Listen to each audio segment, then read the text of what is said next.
Hello and welcome to this week's episode of I Think I'm Human Too. Is it recording? It is. Oh.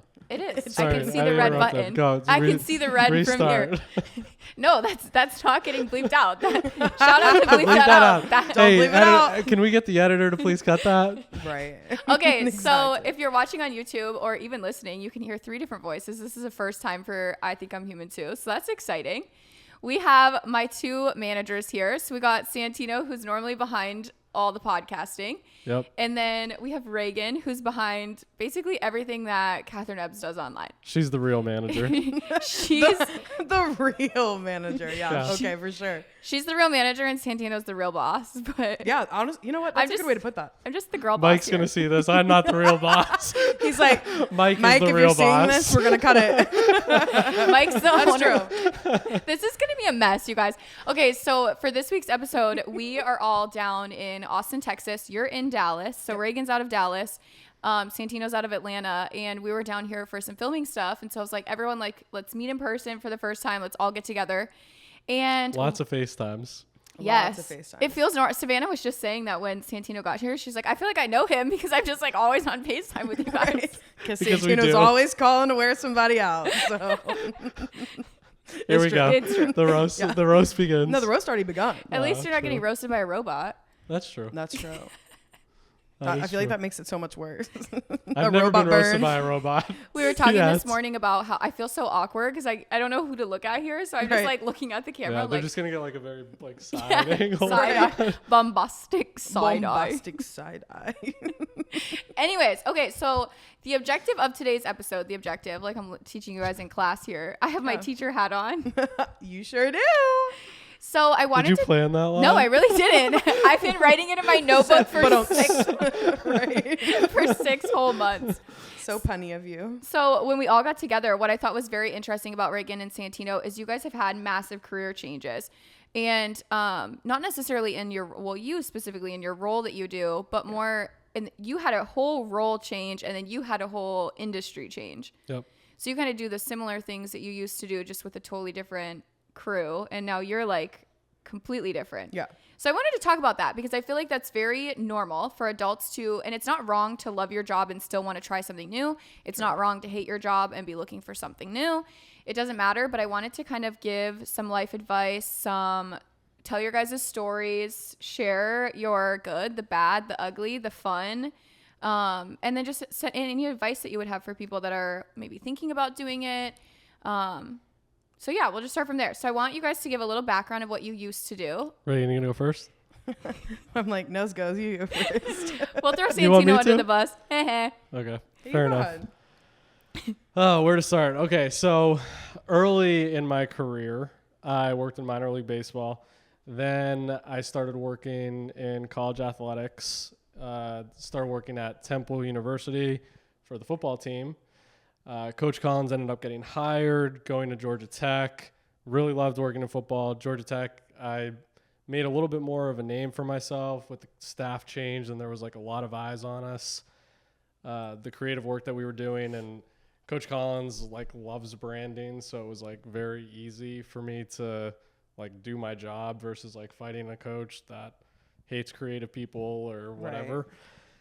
Right. Did that for 2 years and then made the jump over to J1S, now Wasserman, where I deal shout with out. creators. And my job is like Catherine said, has stayed pretty much the like similar in a lot of ways because I wear a lot of hats through all the jobs that I've ever had. But it's obviously very different. I used to make like very sporty, like muscle graphics that people were like, oh, this is like badass. Hey now, I can give you some of those today. Where people were like, oh, this is like a badass graphic, or like videos where we had, we did like a Game of Thrones workout where our coaches and cool. staff and everybody was dressed up as like Game of Thrones characters, and we had like images and Wait, that's things so up. sick. And these are football players? Yeah, like our workouts. And our they winter dressed up? workouts. The football players didn't. The coaches did. Oh, I see. I was like, dang, but y'all we really did got them do a on board. workout. Well, we did do a workout in July. It was actually one of my favorite workouts where everybody dressed up. Now that's sick. Yeah, it was right before fall camp started, and it was kind of like our last hurrah I think it started at like 10 o'clock, ended at midnight, and then we kind of headed into the season. But it was like, I don't know, the team atmosphere was like just so sick, and the coaches did a really good job like cultivating that and making it fun while making sure that they were working hard. And my job was to show fans, recruits, what our brand was and how we were working, and it was a lot of fun. Yeah. I miss it like that at times. What was your day-to-day with that? Like, what was your job? Tell the story of Georgia Tech football. Okay, on socials. On socials, there was out of home as well. Like I did all the billboards, and there was one Holy thing. shit. I'm like, damn. The stress, the anxiety I would have. Well, sometimes like when you like make an ad, this is a funny story from Brooklyn Cyclones when I was working in minor league baseball. I made like this ad, and it was like a bobblehead ad, and I spelled it boobleheads. And it like ran on like on purpose, or you did it on accident? No, on accident. I mean, I would never do that on purpose, but it was a fuck up that I had, and I had to eat that one. I was like, "Come get your boobleheads." I'm dead. No, it was. He's like, "Come get your." Everyone, come one, come all, get your booble. Yeah, and it was probably from like Georgia Tech. No, this is Brooklyn Cyclones, but That would not be a school I would send my my kids God. to. They don't even know how to spell there. Yeah, Honestly, they're like, I can't. this is not good branding. That's not the education we're paying for. Right, Yeah, but, right. He said boobleheads. as most mistakes go, it was something that we fixed pretty quickly. Yeah, I'd imagine so. Just had a couple of emails that came through letting us know that boobleheads were now That on is sale. so funny. Where was I going? I did like. Where was I going? Sorry. I did like. Sorry. I did out of home stuff. There was like some of the branding that I had to do was for recruiting, and like I created. This got like a little bit of press while I was there. I created these business cards for the coaches. They were like little tykes, like drawn graphics. Okay. That were cut out as a player. And what I did was I left like the number off of the jersey. Yeah. So then coaches can customize it when they give it to the kids. Recruits can't wear a Georgia Tech jersey or college athletic jersey until I think they had to be at least juniors at the time. I don't know if that rule is still the same. But until they were juniors, if they never got to campus or they never got to see that, I still wanted the recruits to be able to like envision themselves in a jersey. So that I made these custom cards. Cute. That's so sick. And that was your they idea? Can hold and you better trademark that shit, Santino. Right. I think universities already started now. to take it. Yeah. So wait, it was like a paper, like flat Stanley vibes, or? Yeah, it was like a business card, but it was just like a cutout. Oh wait, no, that's so cool. That Though. is Yeah. really cool. Have you been seeing? Did you say little tykes? They were called Tykes. Like I designed it. There's like Tykes. There's a business called Tykes that has like it's like illustrated. It's like an illustration essentially. Okay. And I just like made the illustration and built it out. And coach was like all behind what the idea was. I mean that's sick. That's like really cool. Yeah, he promoted it then. And anytime like a head football coach that again has like bunches of eyes on him. Does that? It was You pretty do cool. always have some fun creative ideas. I'm like, thanks, Santino. I was like, people pay big bucks for this. It was Right. good. That's like Savannah. I'm like, thanks, Savannah. Creative consultant. I don't know if you guys know this though. My and at the time I didn't like love it. Now I kind of like laugh at it. But my nickname when I was in college football was Morpheus. Coach Collins just like started calling me Morpheus as soon as I got to Temple, pretty much. And we were in a staff meeting, and I used to like sit directly across from him, and he was like, "Yo, Morpheus, I need to get this done." And he was looking at me. I'm like, "Who the fuck is Morpheus? That's Right. a name and a half." And it ended up being my name. And then like once we got to Georgia Tech, it started like really blowing up. There was like a couple Sports Illustrated articles and an ESPN article that they like did interviews with me and stuff. And they called you Morpheus? They called me Morpheus in the article. Oh Yeah, my it was like Georgia Tech rebranding Morpheus. Right. And I was like, You're like, Hi. well, nobody knows that's about me, but it was indeed. It's the thought that counts, I guess. It was indeed. But it was cool because like the recruits would come to campus and they would be like, we would like brand Morpheus up as like, I guess like a bigger than just me type of thing, where they're like, Right. oh, I want a Morpheus graphic, or I want a XYZ, whatever I was doing. And I'm gonna change him in my phone as Morphe. please don't. Hey Morphe. Got a little Morphe. Santino's a little bit more equipped for Tintino. the for the Tintino. creator economy. Okay, so now you're in a whole different industry, but still doing the same thing. So now you work with content creators, influencers, whatever you want to call us, Yep. business. Yep. I think we should Entrepreneurs? jump to Reagan first, and then we can do. Do you want the good and bad, or you want the good and bad? No. now? So, but now, okay. So now, like, I want to talk about what you're transfer into. But you had like it wasn't like a change. It was like a networking. So you met Mike, who's the owner of J1S. I actually hired Mike at Georgia Tech. So J1S at the time was not just an influencer creator like company. The talent side partnerships wasn't. It was just starting to be built out. Okay. Mike, who also worked in college football for a little while, he did a national signing day campaign with Oklahoma, in which there was somebody jumping out of a helicopter. And I remember all this. it was So sick. yeah, it was more than that. Maybe like we'll clip in some of the video. Okay. But it was I'll really have my sick. editor They do had that. Can the editor do that, please?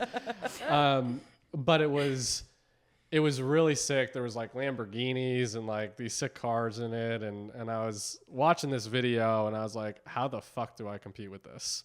Like, how am I supposed to make something like this? So I went to our head football coach and I was like, hey, if you want me to be able to compete, like, we're going to have to get some outside help on this. I said, I saw this video that was really sick. I think we should reach out to that agency. They did a really nice job. I think they can really help us just like elevate what we were doing. I had like a small team, but not a team that I was going to be able to get people jumping out of helicopters. Right. And it just didn't have the bandwidth. And they didn't have Reagan there yet. And so they like didn't have Reagan. they They didn't have me there to fling out of the helicopter as well to film, you know? So. to cannonball out of a flying vehicle. Yeah. So, and like it was sick because there was like branding.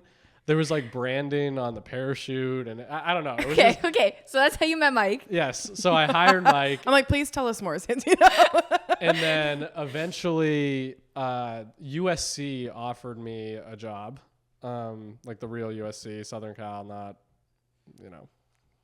South Carolina. People call Damn, it South Carolina. sorry to any USC. South Yeah, Carolina sorry, He guys. said the real USC. the real Wow. USC. You know who you are. Yeah. You know who you are. And that's going to be controversial. Oh, We're going to cut that. 100%.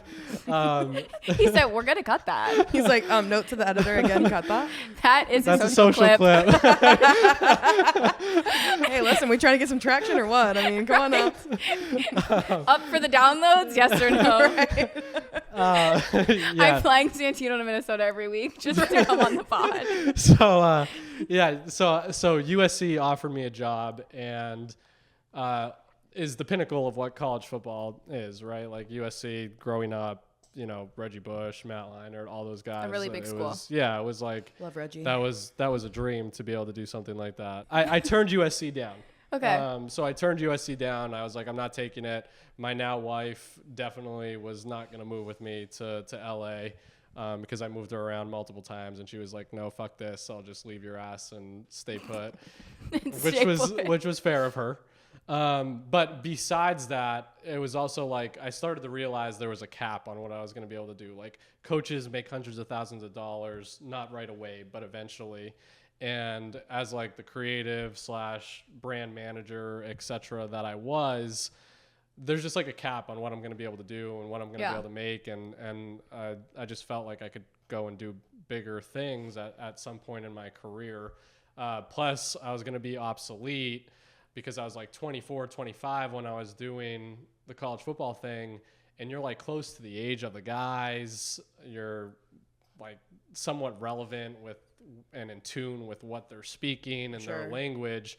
Eventually I was not going to be. Yeah. Right. You kind of like age out. Yeah. I mean, like I'm aged out of this room sometimes. Like, and it was you just. said it, not me. It was This just. room? Yeah. Like yeah. this one? Oh, Yeah, no. Bailey, Raphael's got you Bailey beat. makes fun of me all the time. Oh, She's yeah. like, "Oh, you don't know what Riz Okay, is?" I'm like, boomer. "Okay, yeah." What is a Riz? Riz, like you got Riz, you got game. Oh, hell no. you No, don't I'm know what out of the Riz game, is? you guys. I am See, married. Why we're the fuck aged would I know out. what We're Riz aged out, but means? I'm not aged out of the creator. I'm economy. embarrassed that Reagan knows. She's like, duh. Because I'm in the office with Bailey, in which she uses Riz all the time. We Yeah. all. I mean, Yeah, they it keep keeps me us young. fresh. Yeah. They keep me Yeah. young. Yeah. Oh, you girls. But, You girls but I was gonna keep me age out young. eventually, so I had to figure out like how I was gonna pivot, and I wasn't even trying to pivot at the moment in Right. time. I just I told the director of recruiting that was trying to hire me, and I was like, hey, just so you know, like even if I came in to USC, I'd want to hire this company J1S because they offer a bunch of different resources and can do things that just transparently I'm not going to be able to do by myself. So you're going to have to put extra resource behind what you're trying to accomplish anyway. And I ended up hitting up Mike, and I was like, hey, Mike, just to let you know, like I put in a word for you guys. I'm not taking the job at USC, but hopefully you guys can turn around to some new business, et cetera, or whatever. And he was like, well, do you want to, we would need someone to help with the accounts. If that's the case, like, would you be interested in potentially making that jump? And it was like pretty brief. I was like, yeah, we didn't go through like what the negotiation of all that was. Not like a yet, full, I'm getting hired by J1S, but yeah, like but I was contract like, help. I'll definitely help try to win the business. And if we get it done, yeah, I'll potentially, make that jump. And if it's right, and I think it's good for the family and all those different things, like let's do it. And that's how it started. And here you are. And We the rest is won. history. And now he's an influencer era. He's in Yeah. his flu era. Yeah. Yeah, He's in his flu era. I really am. Whatever. Hey, Taylor Swift and Travis Kelce are now combining worlds. So like basically true. you paved the way for Travis and Kelce. That's another For clip. Travis and Clip that. Kelsey. Oh yeah. For both Travis For and Taylor Kelsey. and Travis, my bad.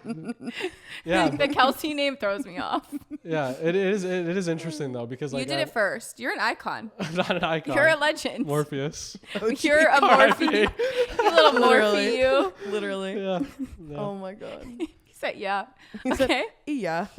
Well, Yeah. there's Santino's story. So exactly like I said, it's the same industry, or it's the same job, but you have an industry transfer. Yeah. But you have a complete flip. Right. Like a full 180. Yeah. Figure it out from ground up. Yeah. And I have questions about Yeah. this. Oh man. So what's Woo! funny is when I first got signed with, I almost said hired, signed with J1S, you were immediately assigned to my manager. Correct. And I didn't really know, obviously we don't know much about you guys, but you probably knew a little bit about my story online. So when I was like learning about you, I just thought you were like this badass like manager, blah, blah, blah, like straight to the point. She's just super blunt. And then she's like, yeah, I actually just started this 6 months ago. And I was like, oh, you did? And you're like, yeah. And what were you before this? We love growth. We love a growth period. We love full on change. Just a full flip. That wasn't even like a growth. That I'm was like a just- skirt. Miss Hannah Harala. Montana, Miss best of both Harala. worlds. Miss Harala. Yeah. Like that's me. I was a 5th grade teacher. That is still so mind-boggling. I know. Literally, we were talking about this yesterday, and I said something like, I was quoting like one of my former students said Miss Harala. She goes, Huh? She said, what did Like, they call you? I was like, respect- my last name. I respect you so much, but I could never in my wildest dreams hear anybody say, Miss Harala. I would shit myself. I'll second that. What do you mean? It's just, Like, it's just I an could interesting never thing to see say. it. Like you look like a Reagan. Well, right. I look like a Reagan. You're like a but first name girly. Like if anyone were to ever call you by your last name. Reagan's not my first name. Well, okay, but What? you know what I mean? Like a one name. Wait a second. Wait. Yeah, it's Time out. not. I'm like, don't you see my payroll? Shouldn't you know? Like, No, I don't look at your Why would you payroll. look at your payroll? Well, because you're like one of the upper people Well, that's in the Mike's company. job. I'm pretty sure everything says Reagan. What the fuck is your name? Well, he's like, who are you? Why do people in the Who South? are Let's just you? talk about this for a second. Why do people in the South have 7 names? I don't Mike's have 7. another one. He has 7 names. he William, does- Calvin, Michael. No, like- William Michael Calvin. I know, but I'm just saying there's Oh, like really? 300 I'm learning a lot. names. What's your name? Tell me a name. My name is still Reagan. My first name is Allison. Allison Reagan Harala. Okay, so your name's Allison. No, Why do it's- people go by middle names? No, because my It's a mom is a Southern teacher, thing. so like I come from a family of teachers, and so when my mom was naming me, again, this is just to my understanding, phonetically, if you think about the syllables in each one of my names, it goes 3 2 3. Allison Reagan Harala, and she said that flowed better than Reagan Allison Harala. I think they both sound fine. But Well, I do you know see- what? You're for sure It pretty Reagan. much sounds the same, but you're not the only one who does that. So it's not Right. the 3-2-3 rule. There's something else happening here.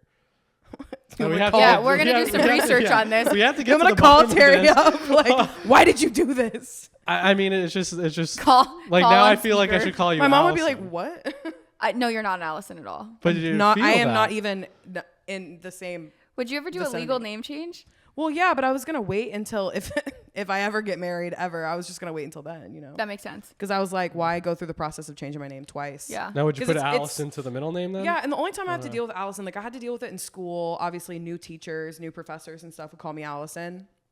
And then obviously like government paperwork and then going to the doctor. would Yeah. Call me Allison. But that's Do you really think your mom would be butthurt about that? No. She doesn't care. Oh, She's that's like, good. okay. I She's was like, yeah, I probably I fucked don't that know one her. up. So Sorry.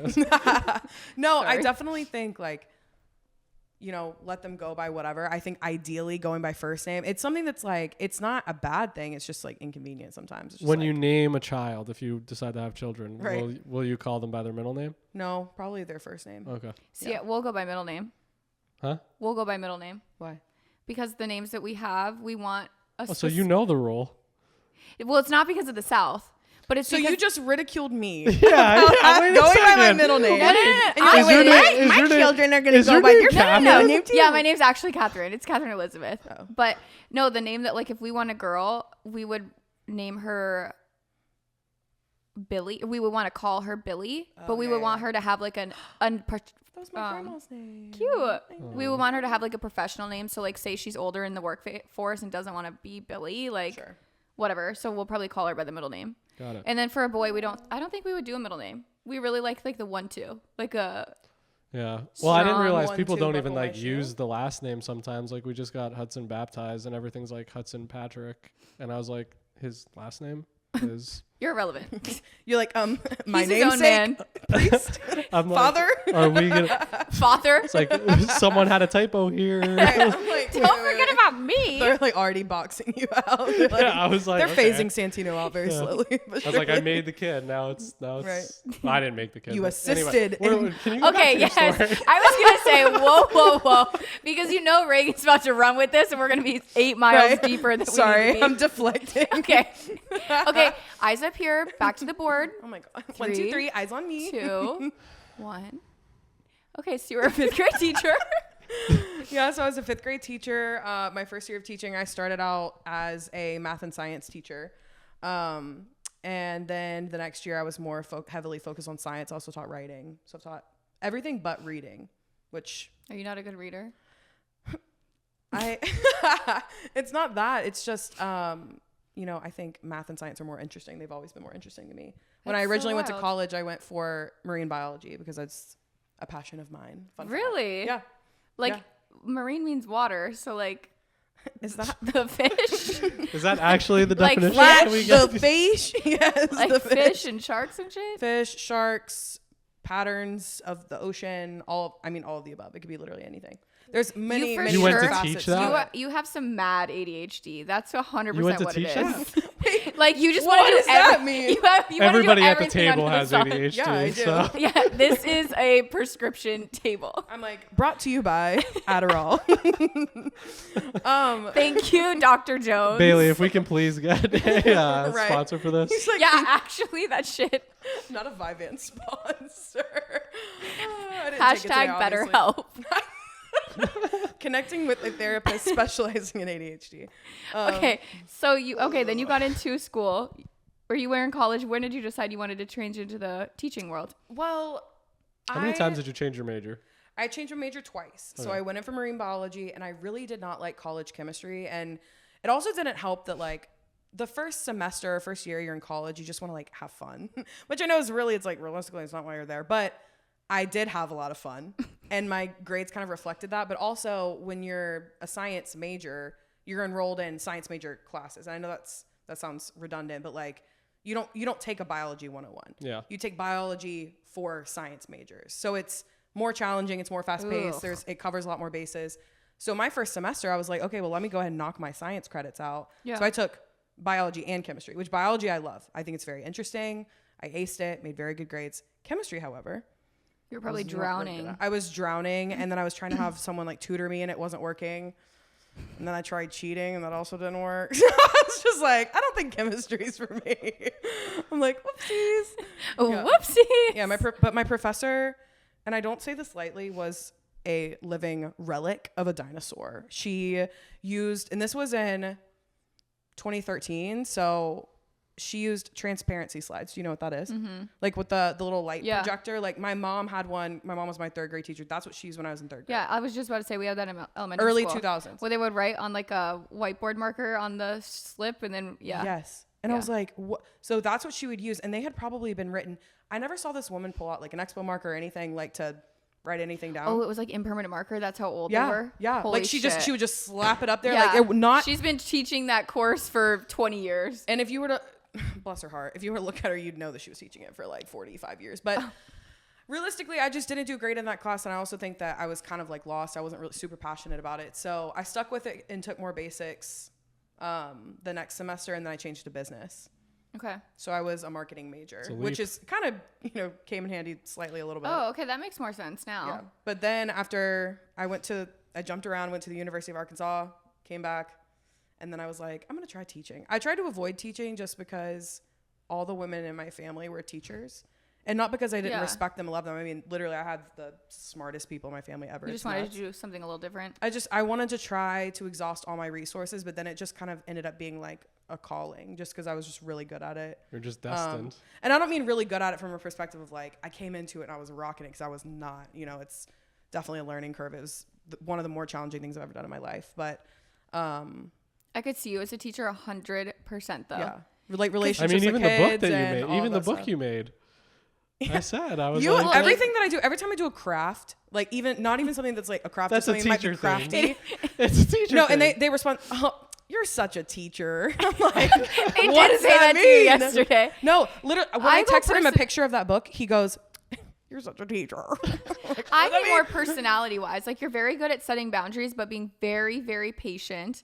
And also only getting firm when you really have to get firm. Right. But then it's game fucking knows when to over. bite. Yeah, exactly. But you're also like, like some people that are very hard and you're like, oh, they're like not a nice person. They just are very, very blunt, straight to the point. You're like also complete opposite where you're extremely patient, empathetic, sympathetic. I'm like, tell me more. yeah. So you think I'm cute. So we're roasting Santino and gassing. Right. Well, Gassing no, my she head gets is like roasted. slowly filling the room. No. No. I'm not saying that was a good or I'm just saying like No, that's I know. your personality is definitely, I could see that.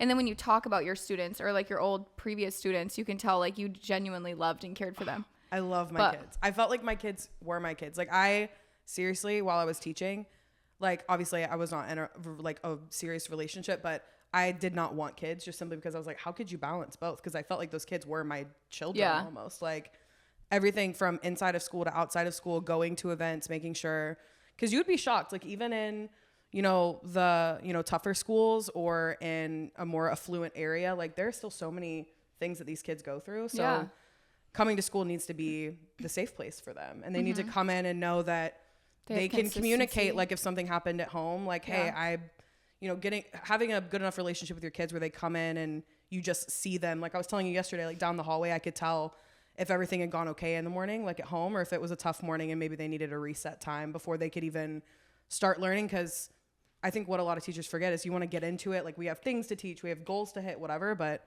that means nothing. And the kid will never learn like if they don't feel safe in where they are. So you kind of have to establish that first. Yeah. In order to have a successful classroom, That's why she's so good at her job now. Right.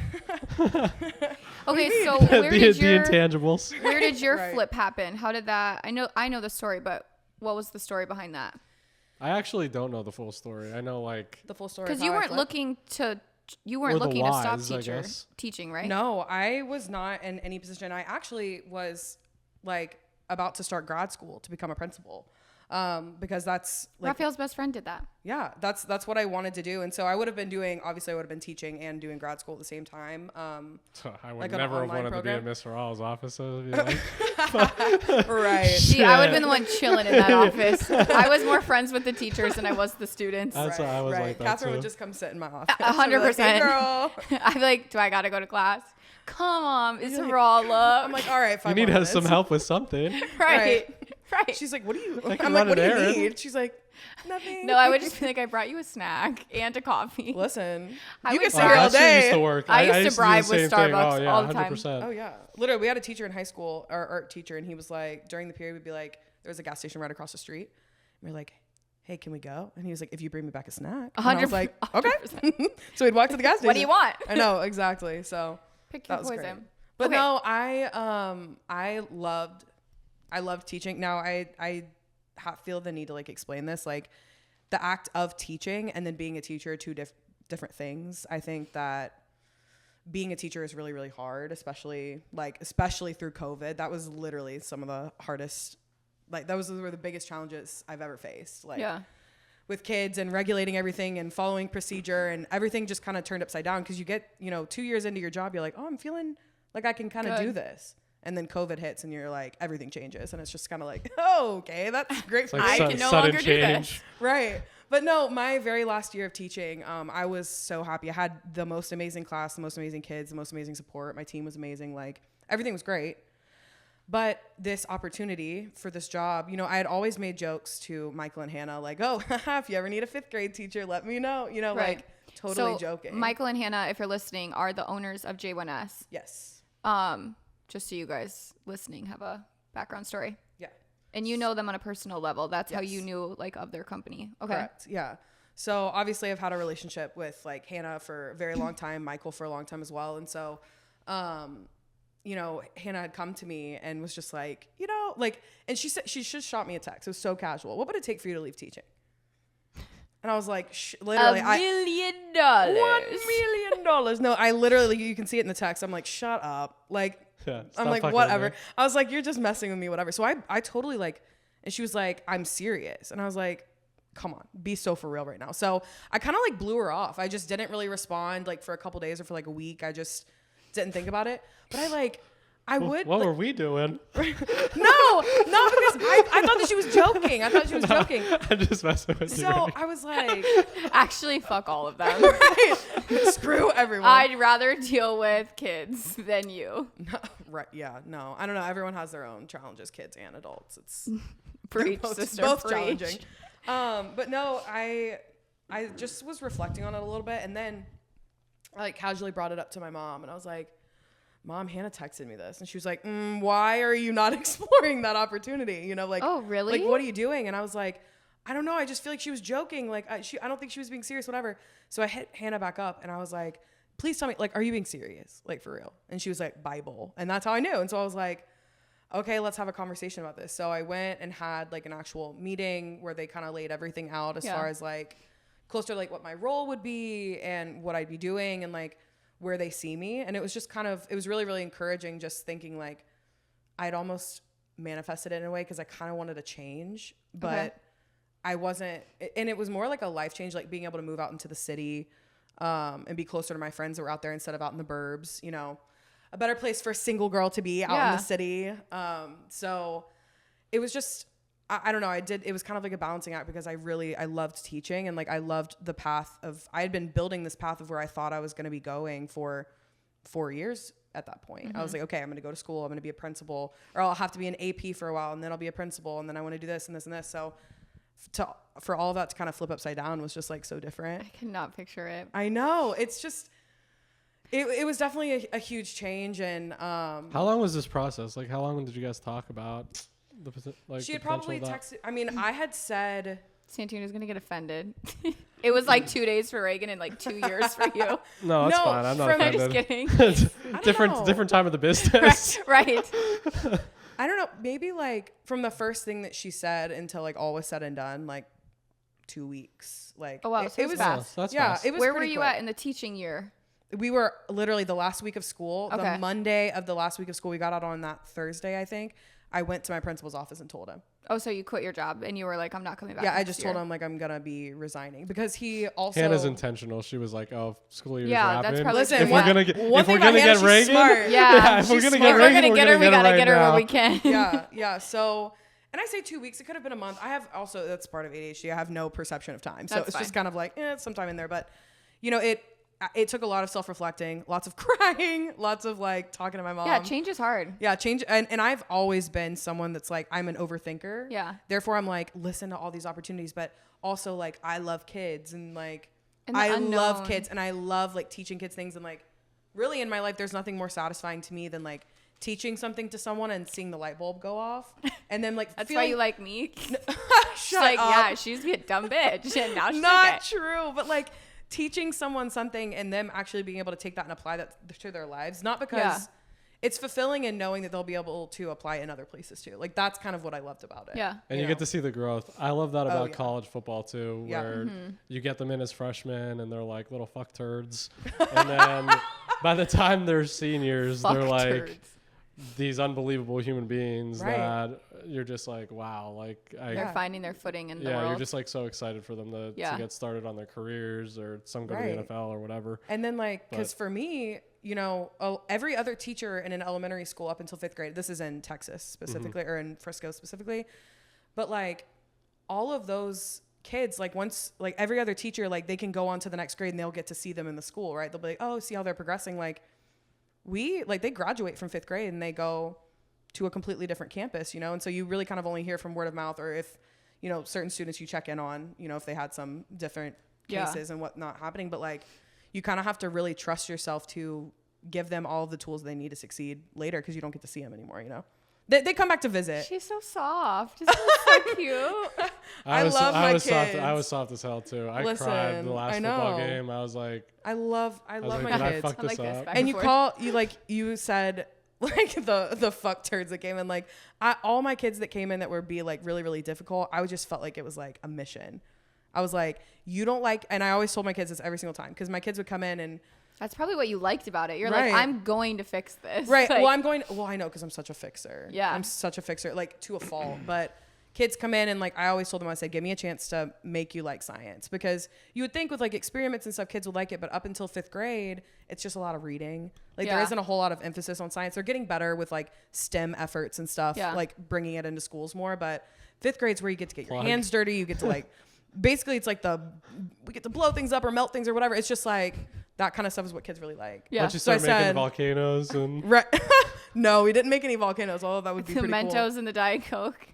Yeah, that's actually that. Yeah, I it's a know. chemical reaction. I know. wait, so did you do that or not? Yeah. She said, yeah. Okay, so now what is your day to day now? Because it's completely different. It's a whole different industry. So it is completely different now.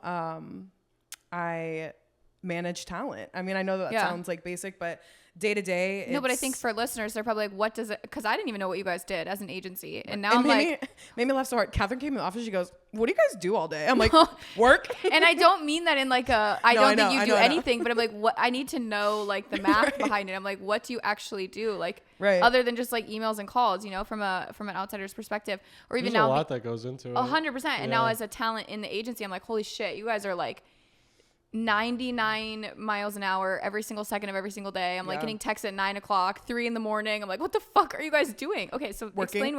explain like what your day to day looks like. So day to day typically just looks like the best way to describe a manager, and now we do it a little bit differently at JMS because there's a lot, or now WAS creators. But I feel like typically in the industry, I was just talking to Mike about this not long ago. Like typically you have an agent or a manager. Yeah. You have an agent that like contracts all of those deals and they pass it to your management team to execute.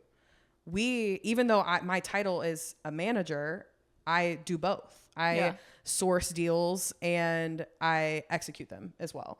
So that really all day, every day, that's what I'm doing. And whether the execution is, you know, talking with you guys and building relationships so that we can get things in on time or whatever it may be, like that's a big part of that as well. But also we are the middleman between the brand and the creator, or the agency and the creator, or whatever it may be that they're bringing opportunity wise. So basically emails and calls. Yeah. But I mean, there really is so much that goes into it. It's submitting content, it's communicating with brands, it's negotiation, which I've learned so much about negotiation. I feel like even since January, I just feel like that piece has grown really And big, then so. recruiting and developing new Yeah. talent. Yeah. Which I mean, you got to consume content then to know who's yeah. even in the market. So it's Right. like, I can't even imagine what you guys do all day long. But I do, know. but where I was saying that is like when I first got reached out to from J1S at the time, I was like, yeah, I don't know how to negotiate, and I don't know how to like reach out to these brands, or if a brand reaches out to me, I'm like, I don't even know what this is supposed to be. Right. But now I didn't even realize like all the things you guys do: inbound, outbound, negotiation, like the relationship between you and I, and like everything that I need, and like I'm not your only signee, so it's Right. like I'm just like, holy crap, yeah, it's insane. It's definitely, I think the biggest challenge for me has been just making sure, because it's like, you're right. It's like in a perfect world, you would have, you know, one person that you're assigned to and you could dedicate all of your time. But like it's finding and allocating, you know, appropriate amounts of time so that everyone's getting what they need, you know? And that you're also, you know, giving yourself time to like get what you need as well. It's just kind of, it's definitely the best way to put it. It's a balancing act. Yeah. I don't really know how is. your brain does like stays clear. Mine would be so fog. What's like I don't know good- about clear. No, seriously. Yeah, we're all Because I'm pretty- like, I forgot something one time, and this is just a random story, but I forgot something. I forgot a follow-up frame. Completely forgot. You completely forgot. And they were like, hey, we need the analytics of this. And you were like, hey, did you post that? And I was like, oh, I forgot about it. So I'm like, I forgot like my own shit. I don't know how you manage 10 plus people. Like that's insane.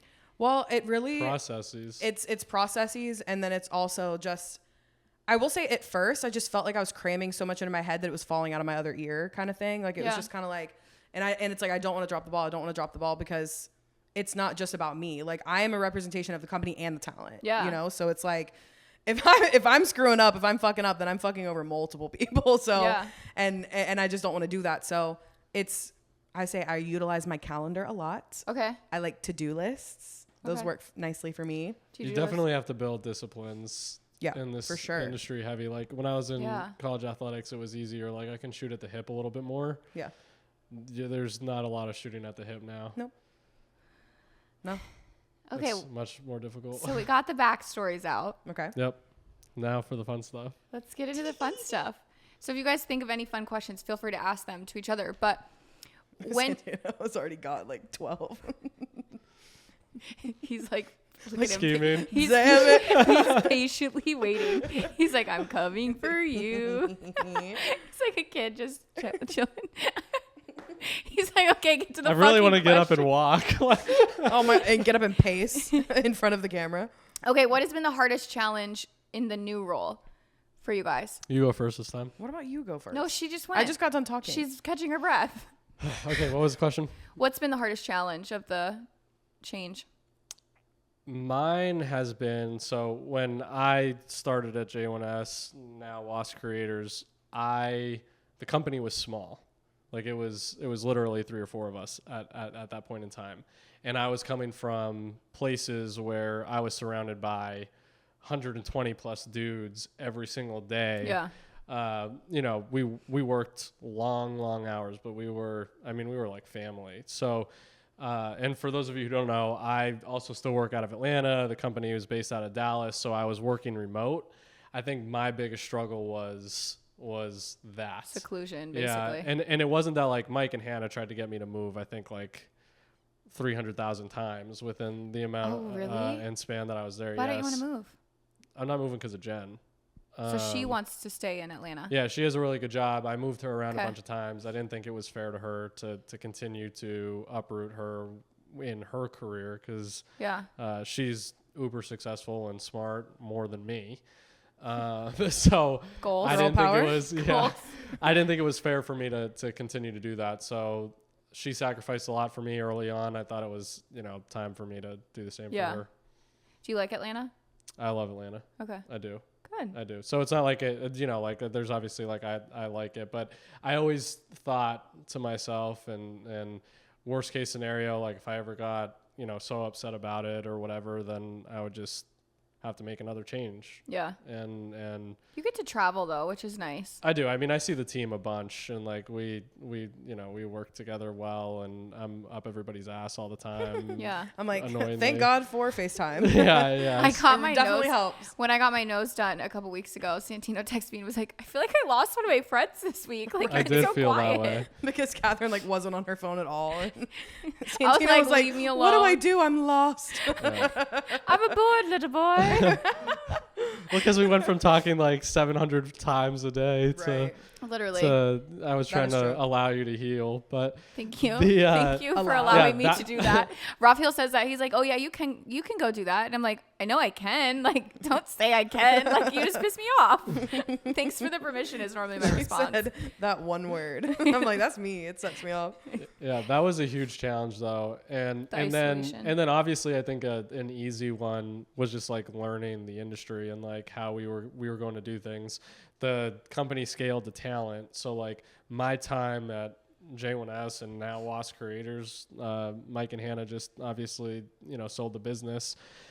was a lot of it was sports in Yeah. the beginning, and then as the company continued to scale and the talent side grew to what it is, my job continued to transition multiple times. So I've had and worn multiple hats. Yeah. I was just about to across my say. You are the time. hat master. Yeah. So you are the hat master. The hat master. So in football, how I see like the breakdown is it's more of a business structure. So you know exactly what you're supposed to be doing mostly. And it's not coming from a football player saying like, hey, make this graphic for me. It's like, hey, here's our campaign. Here's what we're rolling out. Versus now you're with direct creators who obviously our brains are so scattered to begin with. Yep. It's like one day we're like, hey, yeah, do the. And so like that's a big difference too there. Yeah, so there's so I'll actually break that down further because that has been difficult. Athletes and creators actually aren't that much difference.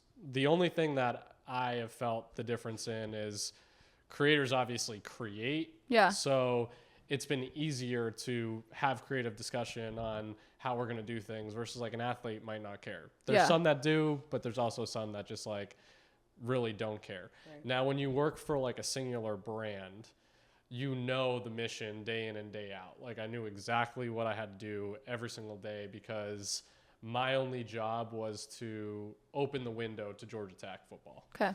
And as I worked in football for years and years, things don't change that often. So like you have winter workouts, and then from winter workouts you go into spring ball, then you have spring game, then you have the NFL draft, then you have summer workouts. The schedule then you have had fall like camp, expectations, and Yeah. then you go into the yeah. season, and there's more of a regimen to that. You Yeah. get to be creative, but you're creative within A structure. this box. Yeah.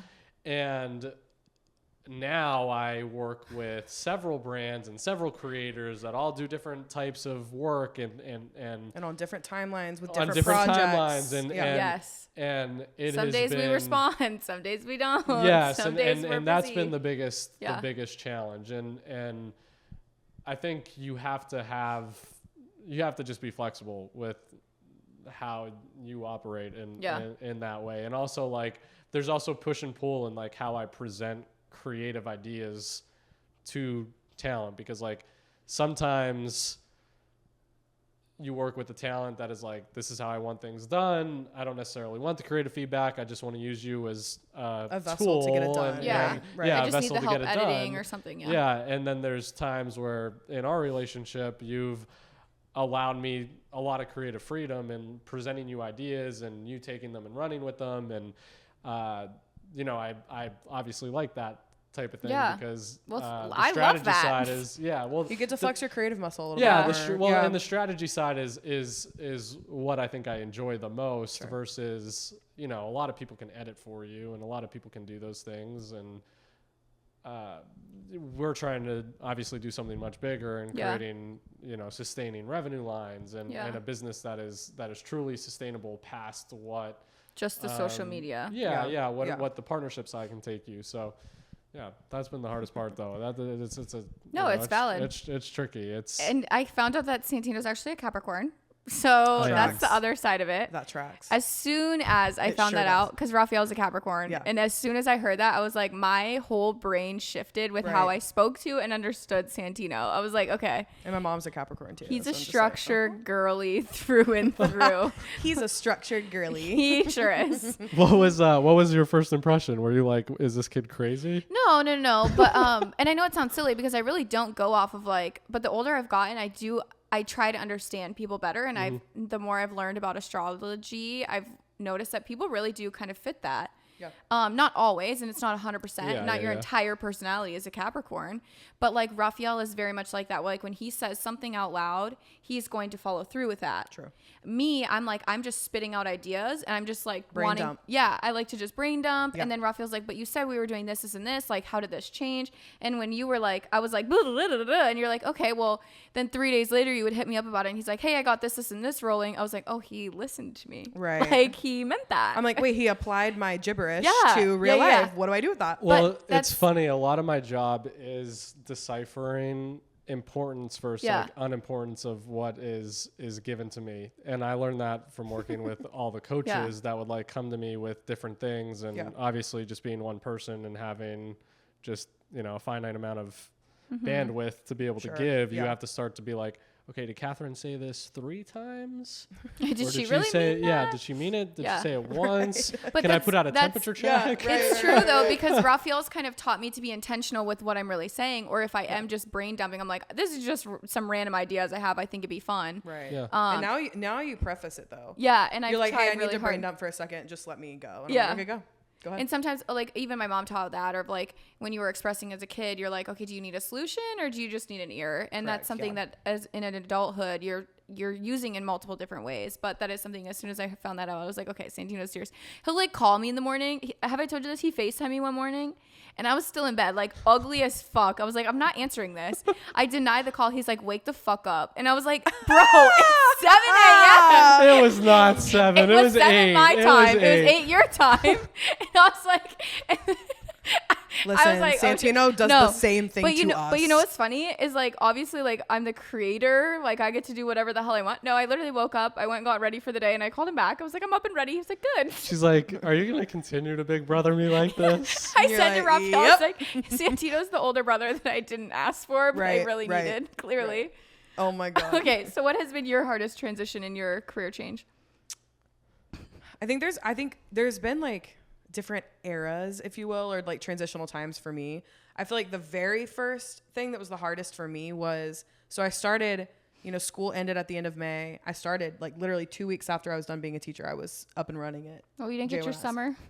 No. I know you worked Rude. the whole year excited to get the summer. And then, of course, I'm excited to get this opportunity. But in my mind, I was like, oh, when do you guys want me to start? Like August? And they're like, Tomorrow. I was like, oh.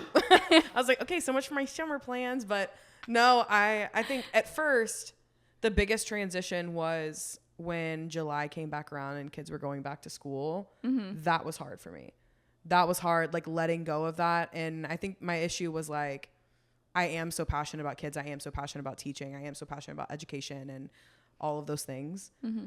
So I was kind of boxing myself in, thinking that I could only really be passionate about like one thing, like really put my all, like I was like, oh, for 4 years, I put my everything into teaching. I grew so much, whatever. And so I was just hyper focused on the past instead of letting myself develop and be good at something else, Well, you have that savior mentality too. So you're like, there's so many kids out there that need me, and like I could be helping right now. Yeah. But I'm quote unquote, and I'm putting air quotes around this because I'm not saying that you thought that, but selfishly, I'm here doing something that I want to be doing, but like there's kids that need me. Right. And then it's like, there's a lot of different things that go with it and a lot of different reasons why I decided to like change industries. But of course, rose-colored glasses, I'm thinking about the first day of school and the excitement there and meeting my kids and like building these relationships that last like a Once lifetime. something's taken away, once you only look at the good things. Yeah. That Oh, have I happened. know. You never are like, And then I I was worked from 12 to 12. I like, didn't get paid shit. yeah, yeah. It's like an ex You where they're all- literal shit, and you're like, I broke up with you for a reason, but I was like, but he was so nice. Yeah, yeah. Oh it my is God, remember literally that the one same. time he put effort in? Oh my God. And I you remember go that. through lapses of like, you're like, oh, I actually don't really miss it. And then you're like, no, I actually fucking miss it a lot. Right. I just want to go But back. if you were to ever go back, you'd be like, no, For the not birds. for me. For the No, birds. but seriously, that was like a huge thing for me. And so Did you do things to like fill the void with that? that's a good question. I just like, I kept She connected. parked outside of the elementary school and sat and watched Just every greeted child. kids. sat and cried. And then the police told her that might be a little illegal. Right. No, I did. Like, I went back and visited. I checked in on my kids a lot. Like because I would, I'd make it a point when I could to like other teachers talk. And so when you have a kid that may be struggling, not just behaviorally, but it could be socially, emotionally, whatever it may be. I don't know, again, because of the savior complex that I might have, I don't know. But I always wanted to try to like put that, I don't know, kind of build a relationship in there, kind of insert myself in there in hopes that I could, help, have them come in and be mentored maybe by a 5th grade student if they were a younger student. So I don't know, that probably was the biggest thing for me as far as like letting go. Okay. And then the biggest transition was shifting my mindset to understand that making a difference. Like, I think that my biggest thing was like, I feel like when you're a teacher, you get to see the growth, and it's not always growth. It's not always rainbows and sunshines. You could teach the same thing over and over, and some kids just don't get it. Mm-hmm. Sometimes there isn't growth there. And so you have to find another way. But I felt like I had lost my like purpose. Like I was like, I didn't know. I was like, what difference am I making? I was like, at first my mentality really was like, oh, like I'm just sales. That's literally all I do. But it really took me, but I was focused on that because that was my area that I needed to grow in, because Mike always talks to me about EQ versus IQ, and like my emotional intelligence is very, very high. And he wasn't saying that my IQ is very low, but you know what I mean? Like in the negotiation, the hard skills and stuff like that, that's stuff that you have to learn. You had to learn. You have to learn that. But in a startup mentality, when you're in, because we were kind of a startup, I mean, we were a startup. Yeah. So when you get in those walls, it's like you do not have time. It is sink or swim, period. Yeah.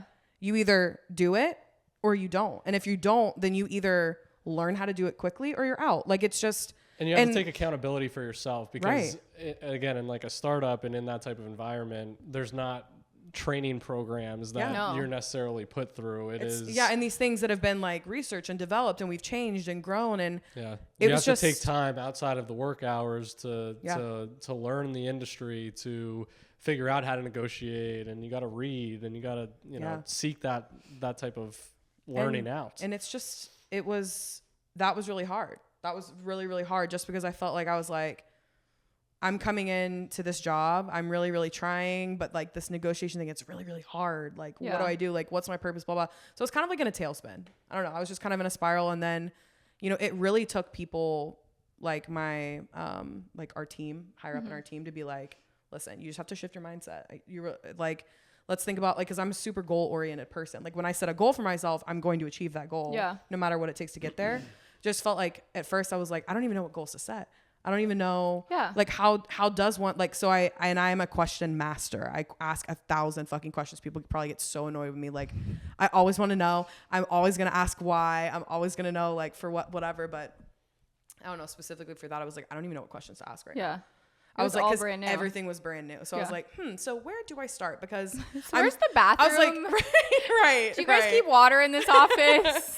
I'm like, what do I do? But no, that was definitely, I would say that was the biggest challenge for me. You also, when you're a teacher, you're like the head of the house, literally. Right. And you know everything. You run the rules. It's your classroom. Whatever you say goes. And then you go into a whole different agency. And not only that, but like brands kind of tell you what's up. Right. Creators tell you what's up. Right. And you're just like, cool, I'll make it happen. Like, right. So like in my classroom, like I'm the king of the castle. That's almost like an ego change too, literally, of like, for sure. I couldn't imagine that. For sure. So if you guys were to go back into the day where you were like, okay, I'm looking at something different. You haven't quit your job yet. And you're sitting in that chair, like whether you're talking to your wife or you're called your mom, like what, if you could go back and tell yourself something, what would it be? That's a really good question. Mine would probably be change is good. Okay. Change is good. Just let it be peace. Right. Because change, like, because like I said, I'm an overthinker. I'm just like, but I'm good at this. Like, this is what I know. Like, I like to feel like I'm succeeding and like I'm smart. Yeah. And sometimes, and failing, and it's like, it's so funny because I would preach that to my kids. Yeah. Failing is a part of learning. If you're not failing, you're not learning, period. Like, that's just how it is. So, but I wasn't letting myself apply the same. It was like, I was almost being like, do as I say, not as I do. I wouldn't apply it to myself. I would expect my kids wholeheartedly to believe in themselves and know that failures don't define you. It's how you pick yourself back up and continue to grow and overcome. That's really more defining. Yeah. But I wouldn't let myself believe that. I failed on one thing, or I, missed an email, or my negotiation tactic wasn't as strong, whatever. I was taking those suggestions as hits and less of like learning lessons. So I was just really hard on myself. Yeah. So. Something also about you, and when I say chameleon, I don't mean that you blend in any room. You actually are very strong and prominent in every room, but it's the fact that you are a chameleon and the fact that you will be in any room and you can talk to anybody, and you're very good at that. The and intangibles. I think that's a very good, strong, seriously, Savannah's got that trait too. My cousin Eric's got that trait. They just fit in any room. Anyone can talk to them. So I think at any point I tell all those people, you can't fail. It just will not happen, because like everybody trusts you, everybody wants to be around you, like everyone. And even if you do have the quote unquote failing days, or like you take it hard, you're the only one that sees that. You guys are the ones that are like a perfectionist. I take that to heart, and we're like, I thought you did great. I thought like you a were fake doing it till lovely. you make it, I guess. Right. But right. What about you? He's like, that was a really good answer. Thanks. I don't know how to necessarily define it in like a phrase. I think my biggest piece of advice to myself would just be like, keep going. I think being at the agency at such in its infancy, there have been times where, you know, you get frustrated and you think you're failing, and you have a lot of imposter syndrome about the processes that you're building, and things aren't perfect, and it's difficult, and your head has to hit the pillow at night, and you have to know that, like, hey, I didn't put this person in position to succeed today, or whether it be an employee or a creator or whatever it may be. It's really difficult, and you got to like live with some of those things. And I think, and why I like this platform so much is it's just like a very human thing. And I think sometimes people just like forget that behind this big agency that we have, it's just like a bunch of humans that are trying to come up with solutions to your problems. And whether it was more on the sports side or creator side, I want to be perfect. Like I want to win every single time. I don't want to lose, or I don't want to put an employee in position to not be successful at what they're doing, because I don't want to make their lives harder. And, you know, you obviously have days that you're just like, fuck this. I can go to XYZ company, make a lot of money, and not have the stress of what we're trying to build here. Not bring work home. Like just I'm not working 24/7 and you know, whatever. Yeah. And I think, you know, we got to this point where now the company has been acquired, and we're getting more resources pulled into it, and the company's much bigger now as well, from like much bigger as an where we where we were at 3 years ago. Right. And I will say that like that's fulfilling. Yeah. It's very fulfilling. And I had like a micro piece in obviously bringing the agency here. I mean, like I can't even imagine how Welds Mike and Hannah feel like with what they've built and put together, because you have to put a lot of people in position. You have to, you know, Mike telling me to come to you know, J1S was a risk at the time that I took that, you know, position, and he knows that, and you know, we all knew that in the room. Anytime you go into a startup, I mean, nothing's guaranteed. You got to really like pave the path. And you know, I would just tell myself like, keep going, don't get hung up on stuff, and just push. And we did that for the most part. But again, you know, there was days that I'm like, fuck. Yeah. Like, how do we solve for this? Or how do we win? And, but I also think that's like you know, if you're thinking those things and you're trying to get better every single day, you win. Like you're eventually going to. It's only failure if you stop. So. Right. I'm the biggest advocate, and obviously you guys know this because you guys know me personally, but I say all the time, God would never put anything on your plate that's not meant for you. The universe would not put desires in your brain that are not in your future. And I just think trusting in whatever you believe in, whether it's God, the universe, yourself, whatever the hell, trusting in that, knowing that change is good. Any change is terrifying. It's scary. I mean, even just like when I quit my job full term, like Ruffalo and I were like, holy now shit. What?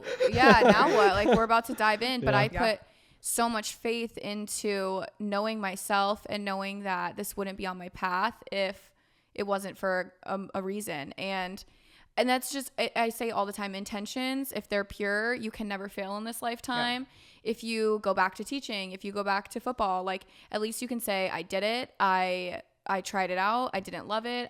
I'm not giving up. That's not failing. It's just, that wasn't meant for me. But 9 times out of 10, people don't go back. Right. So I love that you guys have been through this, because obviously I have too, but mine is so, I don't know, not a lot of people quit their jobs to become influencers or creators or whatever. So when I speak about it, I don't really feel relevant to the community. So that's why I love that you guys. It is though, because it's a career change, and honestly, it's more of a risk, because you're your own. But how? Not necessarily. Like, but like, it's not like the percentage of me versus like you guys, where it's like you guys knew that you were signing up with another company with benefits, with insurance, like you had a guaranteed paycheck. Like that's not my percentage of people quitting to take risk is very minimal, versus like there's a lot more people that are wanting to do a career change into something that is more stable. Oh yeah. Oh, for sure. So, and I know, and I wanted to talk about this because obviously I did it and I can speak to it, but it's also, again, the relevancy to the people listening. They're going to be like, oh, you quit your job to like post online. Yeah. Right. Like I would never, like that's not real to me. Right. So that's why I wanted to talk about this, especially because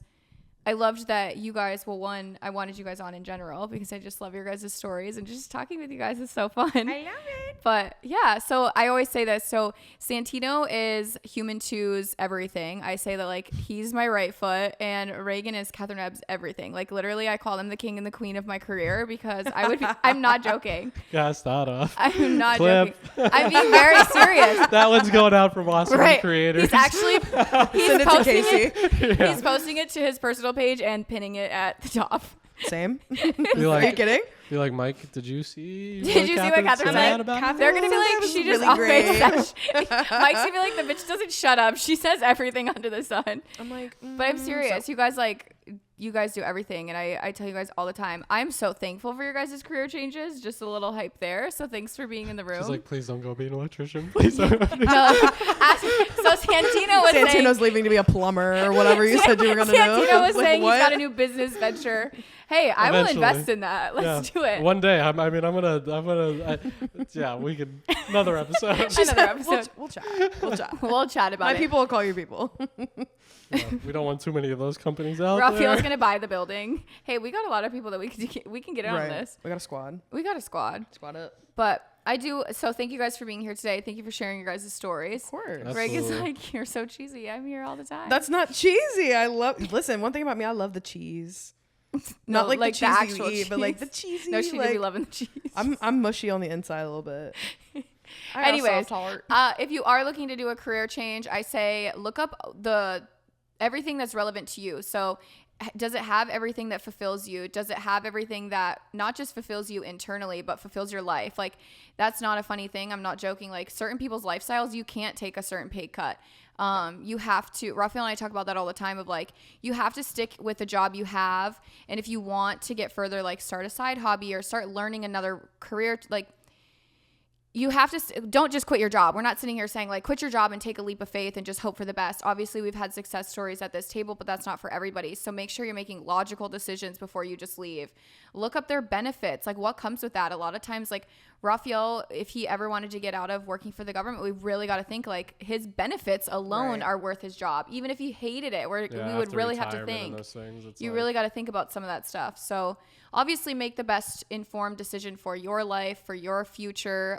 But we all say do it and have faith in yourself. And at least don't be afraid to explore it. Yeah. Like open up your mind a little bit to the idea of change. And I say that to mainly myself and to people like me who like change kind of rattles you a little bit. And Some like, people live nothing's for perfect it. either. I know. There's Yeah. no perfect You're never process. gonna- Yeah. And there's like no perfect job, and there's gonna be strain. I think Sure. regardless of whatever situation. So even with changes, I think like sometimes the grass isn't always greener. Sure. And you have to water it yourself. Like you got to figure out like on my 2 feet like where Yeah. how can I build.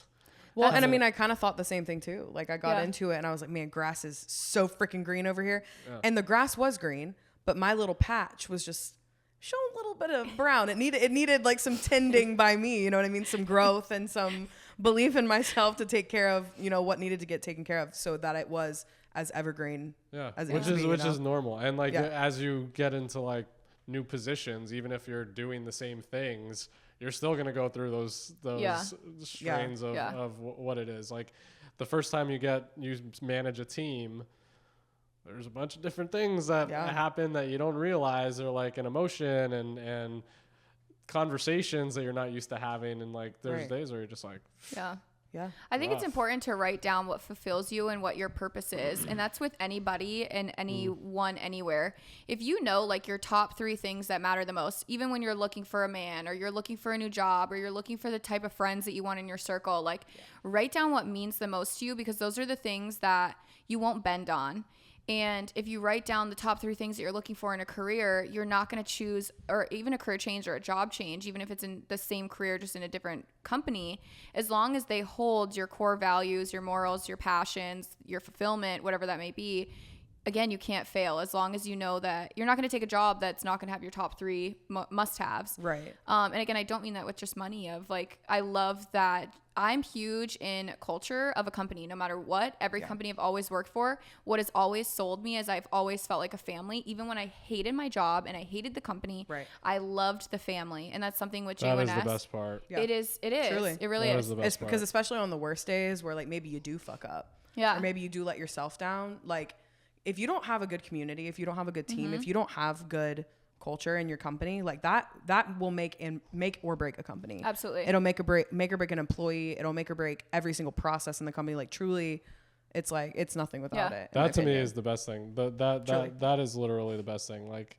the culture that I think was cultivated here was actually family. Like not everybody says it. Like every company is like, oh, we want to create a family atmosphere. I was going to say, some people want that. They want to literally like close their laptop at 4 p.m. They don't want to hear from their coworkers. They want to be them themselves. I found that in the accounting world a lot, where a lot of people, we were all in the same field, but they were like, fuck you guys. I don't want to go to lunch with you. I want to eat alone in my car. Like I don't want to, I want to just turn off and go home to my own life. So, and everybody's different. Yeah, everybody is different. Yeah, everybody's different, but we like going to the Loon and piano bars and, Oh my god! Oh my god! and hanging out and being friends and I think like even with you guys, like you have to. I think you need that, especially like if you have a hard day or whatever. If we don't have that type of empathy or we don't have the type of relationship with you that you can just be like, hey Reagan, I need you to like fuck off for a couple hours. Right. Yeah. Then what are we doing? I'd be like, sir, yes, sir. Yeah. No, because Santino got in this morning, was talking, and Reagan was like, I'm going to finish what I'm doing here. I can talk to you in a second. Like, he was just shut up. badgering me with questions, and I was like, I'm in the middle of an email. No, but it's important to be able to talk to your coworkers like that. I don't feel like you guys are coworkers. I'm like, you guys are friends, but yeah. I mean, I do feel that way. I really truly feel like the success of a team is knowing your team and, knowing how you operate or, like I know, for example, like I won't even name names, but like certain people on our team, like they'll want to talk through something. Certain people on our team literally want to be left alone until they can think through it. And then we can kind of come back and revisit. Yeah. Like everyone's so different in that way. And it was kind of my mentality in a classroom. Like every kid learns differently and every kid wants to articulate something maybe a little bit differently, or every kid wants to do something a little bit differently. So learning those little things, it just helps you be able to work with those people so much easier. Absolutely. Because when you know someone, like if you don't know somebody, you don't know. I like, that's why relationships are always like number one in my book, just because when you know someone, you know how they operate. And I just feel like more success will come from that always. that's why I asked what your birthday is. And then I Google everything about you. October 26th, I am a Scorpio. It's coming up in Libra. 3 days. Your birthday? Is today 2 Monday? days. Is today Monday? Yeah. Tuesday, Wednesday, Thursday. So 3 days. Yeah, but 2, because you only have 2 days left. Did I get you that negotiation book? No, you didn't get me a birthday present, Anyways, Santino? goodbye, everybody. Thank you for tuning into this week. We will see you guys next week. I hope if you guys are looking for a career change or just any change in your life, that something that one of these 2 gal pals said will be relevant to you. So we will see you guys next week. Thanks for listening. Love you so much. Bye. Goodbye. Bye. He said bye. Bye.